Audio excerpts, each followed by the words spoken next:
Start करता हूँ।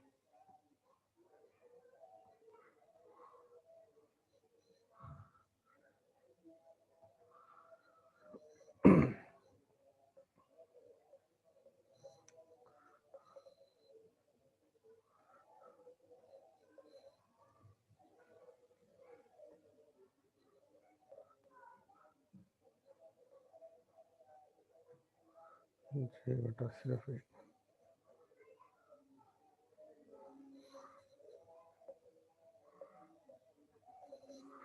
जी of death by bacon.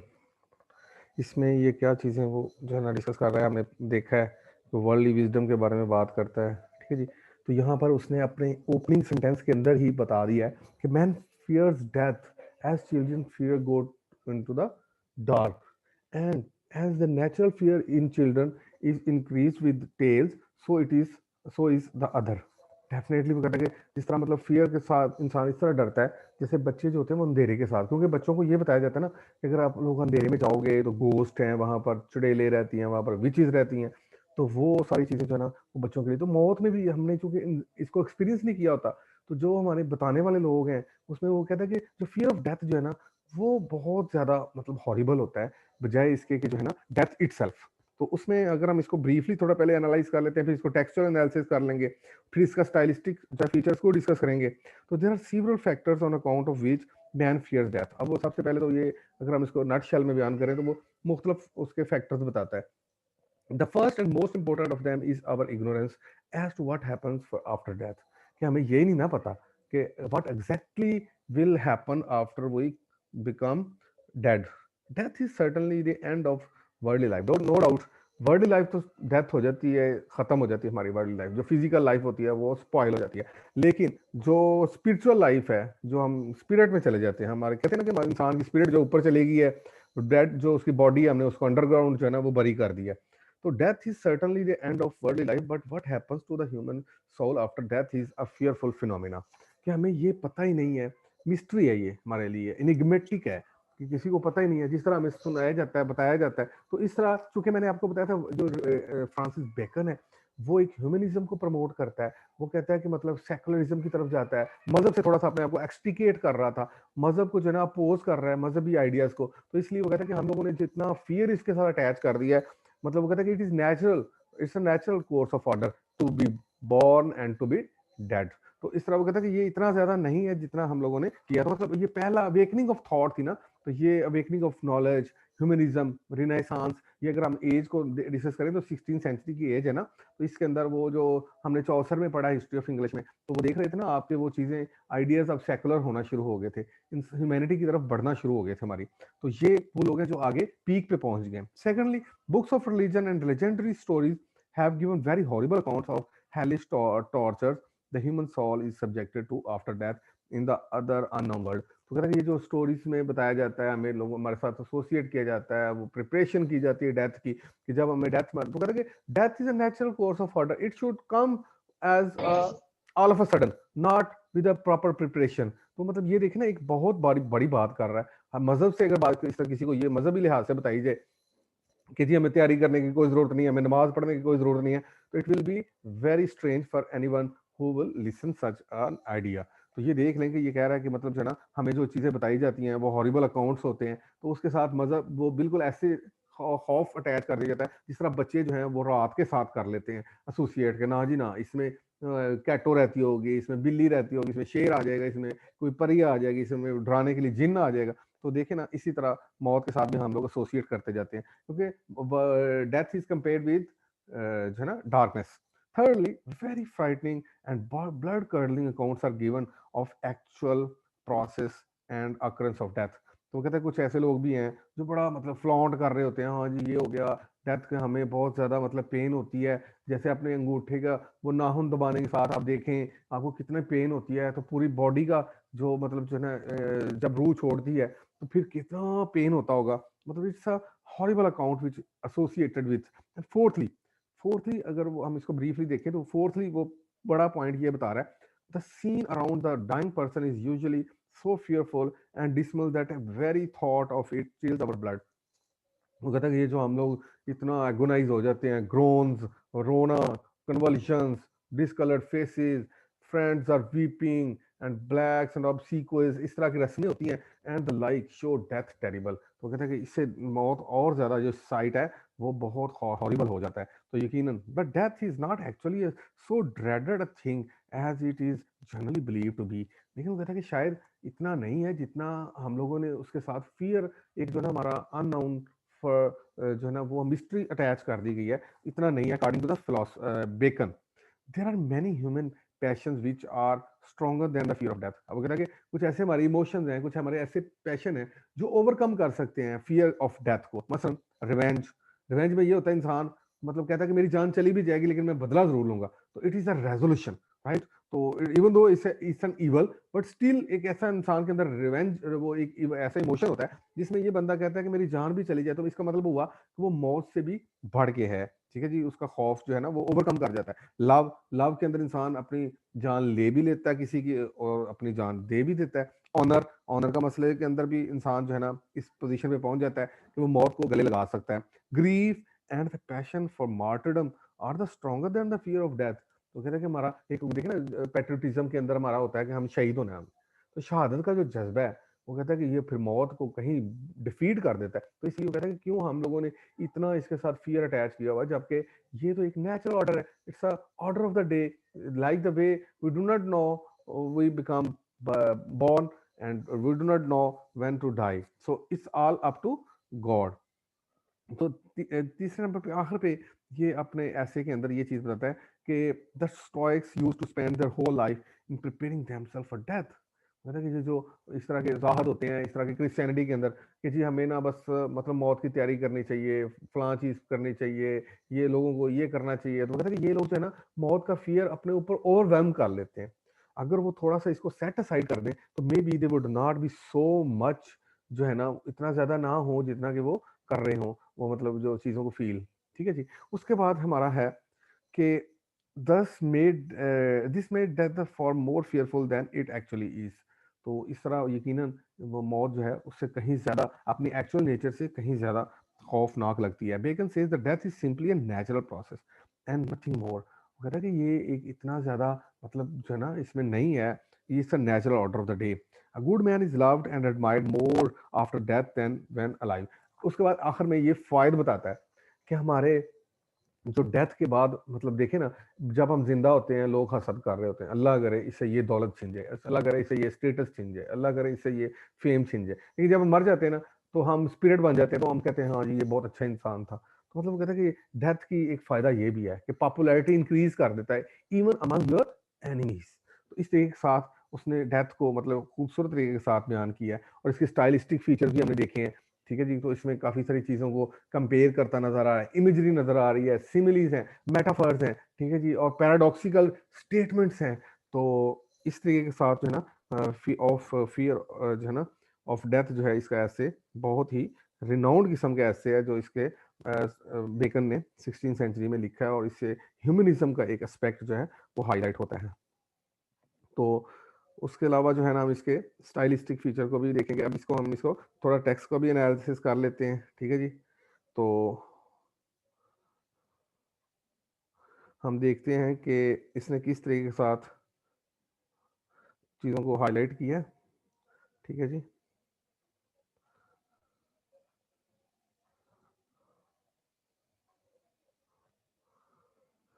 जी बेटा, उसके अलावा हम बेकन को देखते हैं, उसके मेजर थीम्स क्या होते हैं उसके एसेस के अंदर। His essays embody the experience of a shrewd man of the world. He wrote on wide variety of topics.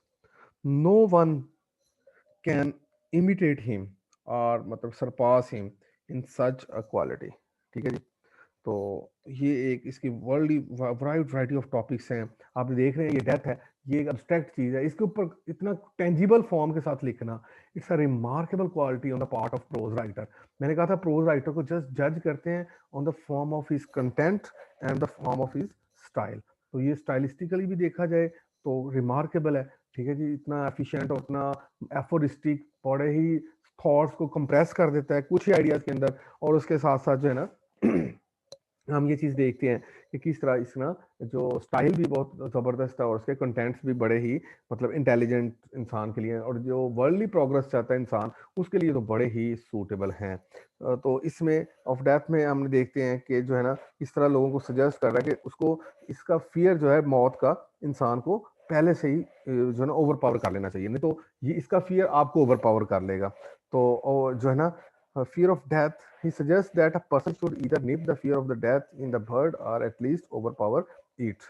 तो इस आगे वो फियर ऑफ डेथ को फुली एक्सप्लेन किया है और उसमें लोकिडेट कर रहा है कि देखें किस तरह जो मॉन्क्स होते हैं वो लोगों को प्रीच कर रहे होते हैं कि हमें जो है ना देखना चाहिए। वो उन्होंने इतना ज़्यादा एग्जैजरेट किया होता है डेथ के सिनेरियो को, due to which it has become dreadful. तो यकीनन वो कहता है कि इन्होंने सही मैनों में जो है ना इसको खौफनाक बना दिया। The essay has many ideas, he supports every idea through an example. तो he also mentions proverbs of old philosophers through which he strengthens his stance. तो उसने अपने स्टाइलिस्टिकली भी बहुत मतलब जो है ना आगे देखेगा बताएगा कि जब ये बता रहा होगा कि जो बड़े बड़े रोमन जो एम्पर थे उन्होंने डेथ को कैसे एम्ब्रेस किया। तो ये भी इसका स्टाइलिस्टिक फीचर में आ जाती है चीज। Style of the poet is simple and lucid yet his argument are solid. तो मतलब स्टाइल बड़ा सिंपल है, बड़े छोटे कम अल्फाज में बात कर रहा है, लेकिन ये बात देखें कि उस वक्त ऑर्थोडॉक्स मतलब जहां पर रिलीजियस सेंट्रिक जब सब लिटरेचर प्रमोटेड हो रहा था, तो उस उनको चैलेंज करना, हायरार्की को चैलेंज करना और इस तरह के ऑर्थोडॉक्स चीज़ों को चैलेंज करना, it was not a mean task. तो जो है ना हम देखते हैं कि इसका सबसे पहले वो ये कहता है कि लोग क्यों डरते हैं, ठीक है जी। Man fear death as children fear to go into the dark. तो कहता है कि death just like children affair to go darkness. तो व्हाई डू दे फियर? सबसे पहला तो इस सवाल का जवाब है। तो children listen stories of ghosts, elders tell them that ghosts appear at night, therefore they feel afraid of darkness. तो इसी तरह हमें मौत के बारे में कुछ नहीं पता, हमारे लिए भी वो रात की तरह ही है ना, हमें ये अंदाजा नहीं है कि what will happen after death. तो सिमिलरली हम लोग भी हम उसके साथ बहुत सारे आइडियाज एसोसिएट कर लेते हैं। Agonies of death are told to human beings due to which they fear from it. तो उसके बाद जो है ना when a person thinks about death he imagines it from one of the two perspectives, religious और natural. तो वो कहता है कि रिलीजियस पॉइंट ऑफ व्यू के साथ देखेंगे हमें ये बताया जाएगा कि हम जब मरेंगे उसके बाद हमारा हिसाब किताब होगा, ये होगा। तो बेकन इस चीज को नहीं मानता, थोड़ा सा एथियस्ट टाइप बंदा है। तो जितने भी आजकल के जो मतलब ये 16 सेंचुरी के रिनाइसेंस के अंदर लोग होंगे, आपको मार्लो ड्रामा डॉक्टर फॉसेस पढ़ा होगा, उसमें देखा आपने कि वो उसका जो राइटर है मार्लो, वो भी इसी तरह का, उसका जो फिक्शनरी कैरेक्टर है वो भी इसी तरह का है। तो मतलब ये लोग जो थे ना अब रिलीजन को थोड़ा सा साइड पे करके दुनियादारी को प्रमोट कर रहे थे, तो वर्ल्डली विजडम की तरफ कर रहे थे। और इसने मैंने बताया भी है कि इसके स्टाइल के साथ इसने जो है ना मैकियावेली को बहुत ज्यादा पढ़ा हुआ है, जो एक इटालियन फिलोसफर है, ठीक है जी। तो वो दुनियादारी के में बहुत ज्यादा हमें बताता है। तो वो जो है ना जिसको मतलब जो है ना वो ये कहता है कि यूटिलिटेरियन अप्रोच होनी चाहिए। अब देखें कि एक चीज को पहले जांचें, देखें तो आपको फायदा कितना है। अपॉर्चुनिज्म इससे कहते हैं, सिखाता है। तो मतलब सियासत जिस तरह के आजकल हमारे पॉलिटिशियन है, किस तरह वो साइड बदल लेते हैं, ठीक है। यूटर्न को भी वो कह देते हैं कि हमने बहुत बड़ा कारनामा सर अंजाम दे दिया है, तो बड़े बड़े लोग यूटर्न नहीं ले सकते हैं। तो मतलब ये सियासत है कि मतलब अपने अपॉर्चुनिज्म, अपनी अपॉर्चुनिटी को देखें, आप कहाँ पर मतलब आपको कोई फायदा मिल रहा है उसको अवेल करें। तो ये बेकन की भी यही फिलॉसफी है, जो बिल्कुल समझ लेंगे पॉलिटिशियंस उनके ऊपर बिल्कुल उसके आइडियाज को प्रैक्टिकल नजर करते नजर आते हैं। If he is thinking that death is a procedure to travel from one world to the other world, he would be punished because of his sins, then he is thinking from a religious perspective. तो सबसे पहले तो उसने ये बताया कि अगर ये इंसान ये सोचता है कि मतलब जो है ना हम लोग जाएंगे मरेंगे नेक्स्ट दुनिया में आएगा हिसाब किताब होगा, तो वो कहता है ये फिर आप मौत के साथ आप एक आइडिया अटैच कर रहे हैं। तो इसी तरह आप अगर एक पर्सन जो है think from a natural perspective, he may think that death is certain, कि अगर अगर बर्थ हमारी नेचुरल थी तो डेथ भी तो नेचुरल होनी है ना। तो it is the law of nature. तो फिर वो कहता है कि आप समझ लें जो है आप सोच रहे हैं नेचुरली। तो दो तरह से इंसान सोच सकता है। तो बेकन उसके बाद जो है ना रिलीजियस बिलीफ्स के ऊपर क्रिटिसाइज कर रहा है आगे चल के। तो वो ये कहता है कि जो है ना scholars have mixed religion with superstition. वो यकीन उन्होंने सुपरस्टिशियस बना दिया हुआ है अपने ही आइडियाज को, ठीक है जी। बहुत ज्यादा उनके साथ वहम जो है ना वो अटैच कर दिए हैं। There are some books in which it is mention that death is painful suffering. ही मतलब उसके बाद वो एग्जांपल भी देता है, a man should think with himself what the pain is if he has put his fingers and pressed or torture, and thereby imagine what the pains of death are when whole body is corrupted and dissolved।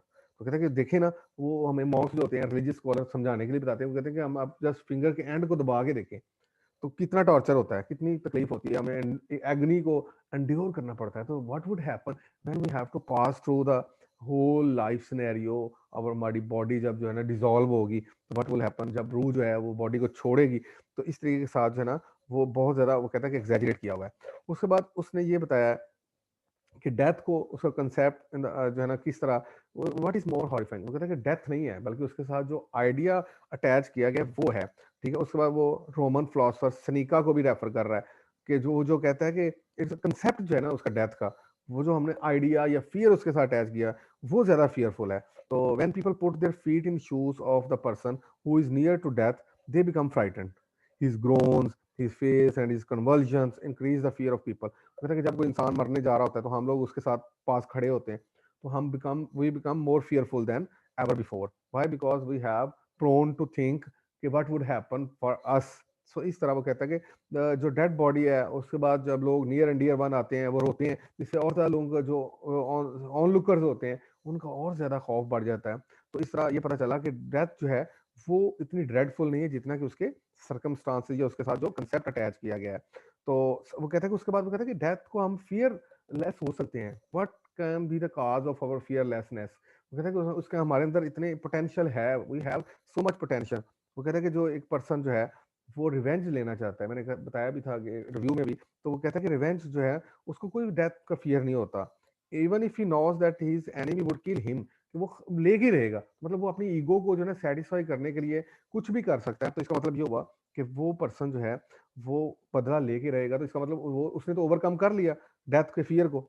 उसके बाद passionate lover जो होता है वो अब मर भी सकता है अपने बिलवर्ड के लिए और जान ले भी सकता है। उसके बाद a man of honour, he can die to protect his honour. फिर मैंने बताया trodden man, he would death to suffering. तो मतलब वो अपना ग्रीफ को ओवरकम करने के लिए वो कहता है कि भाई मौत ही, हम अभी भी देख रहे हैं in real phenomena in the contemporary age, lot of people commit suicide. Why? Because they are overcome by the grief. तो इस तरीके के साथ उसने कुछ लोगों को बताया कि उसने रियल एग्जांपल भी दिए हैं। इससे पता चल रहा है कि जो बेकन है वो बड़ा एक क्लासिसिज्म को बहुत ज्यादा मतलब प्रमोट करता था। उसने एक रोमन एम्परर्स काफी सारे उसने बताए हैं, उन्होंने बड़ा मतलब जो है ना बड़े पोलाइटली चीजों को मतलब जो है ना वो जो है ना डेथ को फेस किया है। तो जो वो कहता है कि जब रोमन का एक एम्पर था ओ, तो उसने सुइसाइड कमिट की, तो उसके बहुत सारे लोगों ने कहा कि भाई हमारा जो बानी था, हमारा जो फाउंडर था, उसने अगर सुइसाइड कर लिया तो उन्होंने भी अपना सुइसाइड कर ली। तो इस तरीके के साथ उसने कहा कि person may commit suicide if he is fed up from life. तो कहता है कि सनीका खुद मैंने एक फिलोसफर है, तो वो कहता है कि इंसान को अपनी जान का खात्मा कर लेना चाहिए जब वो जिंदगी उसकी भर जाए। तो उसने कुछ लोगों को ब्रेव मैन हिस्ट्री में से कोट किए हुए हैं। अगस्टस सीजर है, रोमन एम्पर था। He was so calm that he gave a compliment to his wife. मरते हुए ना उसने डेथ के फियर को ओवरकम कर लिया, और वो कह रहा है कि what a beautiful life we have spent. तो टेबरस रोमन एम्परर था, वो during maintaining up the appearance his death was fearless. तो वो कहता है कोई मसला नहीं, मैं तो मतलब जो है ना अगले जहान में जाके घोस्ट बन जाऊंगा। तो वो मतलब बड़ा अप्रिशिएट कर रहा है, जस्ट मॉक कर रहा है डेथ को। तो इसका कहता है कि बहुत सारे ब्रेव लोग भी हैं। वेस्पेसियन रोमन एम्परर है, he said he was going to be a god and died. वो कहता है कि वो मैं तो जो है ना अगले जहान में जाके, तो गाल्बा नामी एक रोमन एम्परर था, वो उसने अपने आप को कत्ल कर लिया था। वो बहुत बड़ा जो है ना हंसी के साथ, ग्रीटिंग के साथ जो है उसने अपने डेथ को एम्ब्रेस किया for the welfare of people. तो Septimius Severus Roman emperor was curious to die after realising that death is approaching him. तो वो कहता है कि अब जब उसे पता चला ना कि he was on death bed, तो कहता है कि क्या होगा मुझे, कोई मसला नहीं है, मैं अब देखता हूँ मौत क्या मेरे साथ करती है। तो वो कहता है कि हमें जो है ना क्या खौफजदा होना चाहिए मौत से। तो वो सजेशन कह रहा है कि नो, अगर ये इस तरह के रोमन एम्पर ब्रेवली और मतलब एम्ब्रेस कर सकते हैं डेथ को, तो हम लोगों को भी थोड़ा सा बोल्ड हो जाना चाहिए, और इतना जो ऑर्थोडॉक्स रिलीजन के अंदर चीज़ों को एसोसिएट किया गया है उनको नहीं करना चाहिए। तो उस ये बिल बेकन जो है वो बिल्कुल भी सपोर्ट नहीं कर रहा इस कंसेप्ट को कि हमें डेथ को प्रिपेयर करना चाहिए। तो मतलब जो स्टोइक्स हैं एथेंस के अंदर, वो कहता है कि वो बस इस तरह लोगों को कहते हैं कि पहले मौत के लिए तैयारी करो, मौत जो है ना, तो वो कहता है कि इससे इन फियर जो है वो इंक्रीज हो जाता है ना कि डिक्रीज होता है। तो इस तरह उसने बताया कि इंसान को जो है ना ऐसा ऑल ऑफ अ सडन जो है ना डेथ को एम्ब्रेस करना चाहिए, बजाय इसके in order to keep in view that it is a natural progress. तो उसके बाद जो है ना अपने रिमार्क्स भी दे रहा है, ठीक है जी। तो the custom is very common in every society, when a person dies people appreciate him. The advantages of death is also being told at the end of the essay, ठीक है जी। तो ये भी बताया गया कि किस तरह जो है इंसान जो है मतलब जब मर जाता है तो उसके फायदे क्या है। मैंने बताया कि इनवी साथ ही खत्म हो जाता है, दूसरे लोग जो है ना आपके लिए जेलसी कर रहे थे, जो आपको इमिटेट करना चाहते थे, जो आपको बीट करना चाहते थे from on every far front, वो अब लोग उनका खत्म खात्मा हो जाता है। तो इस तरीके के साथ वो कहता है कि डेथ के कुछ यही एडवांटेजेस हैं। जब आप जिंदा हैं, जब आप जो है ना मनी मेकिंग कर रहे हैं, तो everyone would come up to you और अब आपके लिए इल विल रखेगा। लेकिन जो ही आप मर जाएंगे, आपने डेथ का दरवाजा आपने क्रॉस किया, तो यकीनन आप सब लोग जो है आपको अप्रिशिएट करना चाहेंगे। आप कहेंगे वो मतलब आप बहुत अच्छा इंसान था, ये इस तरह और वो इस तरह। तो उसके बाद जो है ना वो motto of the essay is very much clear. इसमें नजर आ रहा है कि instead of being cowards and running away from death, people should become brave and feel its beauty. तो कहते हैं कि natural order of the day समझते हुए लोगों को एम्ब्रेस करना चाहिए, ना कि इससे भागना चाहिए और इसके साथ मुख्तलिफ किस्म के सुपरस्टिशन को अटैच करना चाहिए। उन तमाम चीज़ों का खात्मा कर रहा है ये।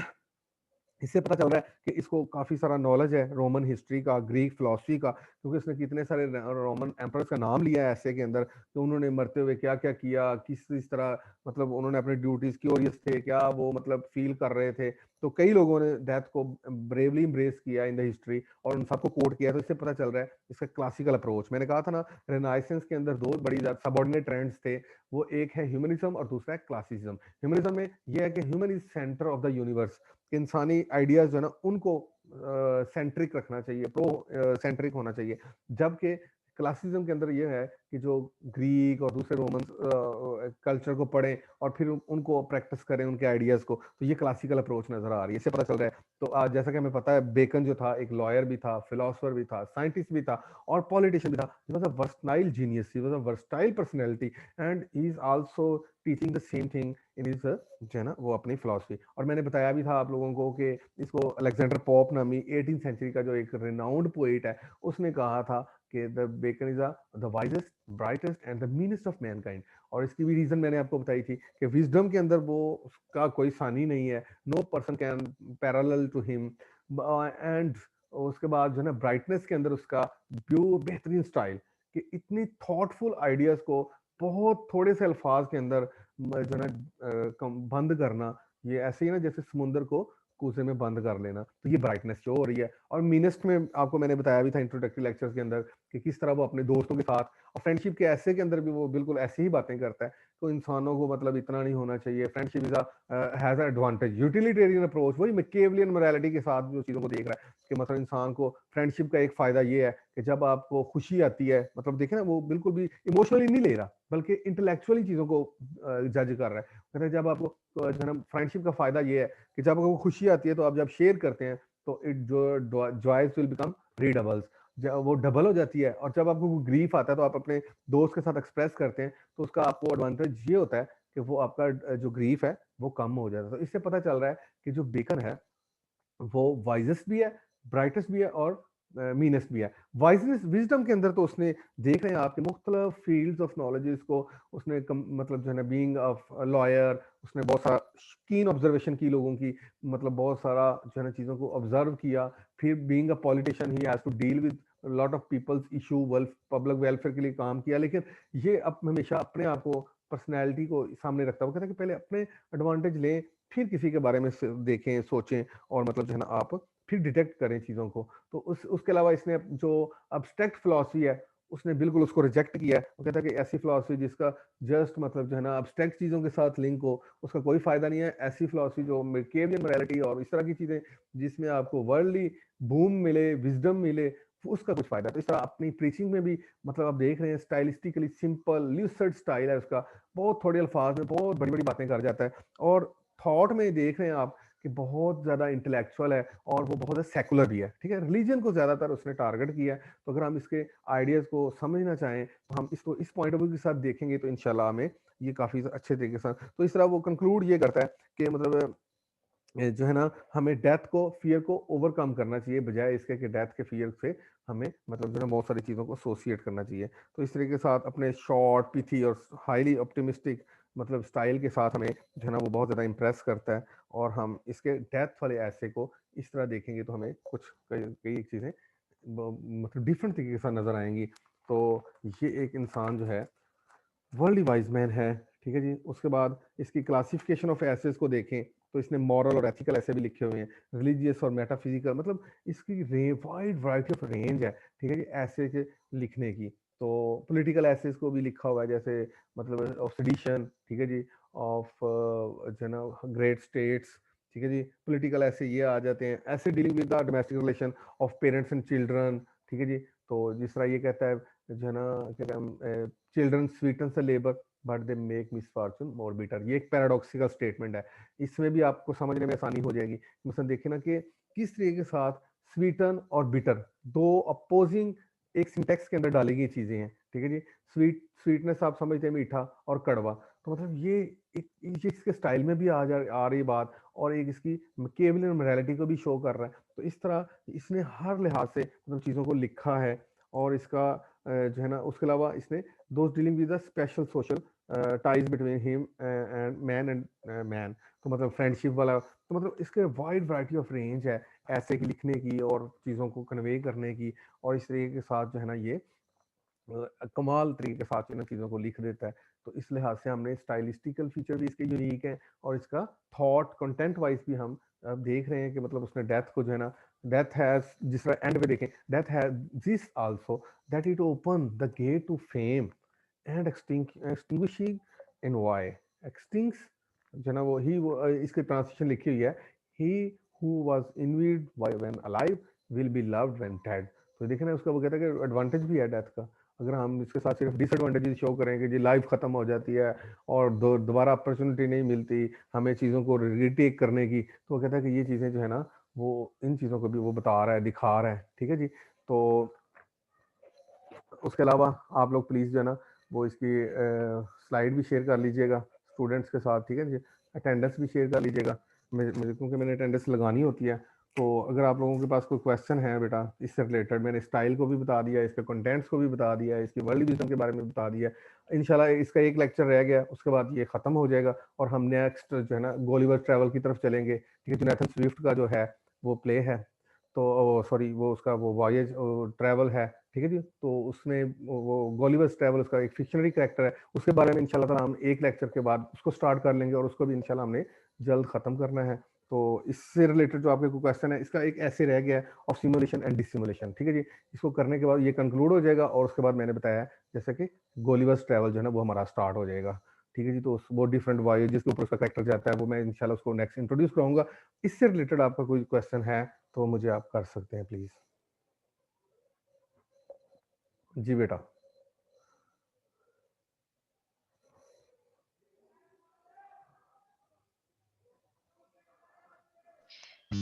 आपने पिछली बार वो असाइनमेंट दी थी स्टाइलिस्टिक फीचर्स के बारे में। हाँ जी, हाँ जी, बिल्कुल मैंने दी थी असाइनमेंट, और जो हमने 2 एसेस पढ़े थे इस लेक्चर के अंदर। जी।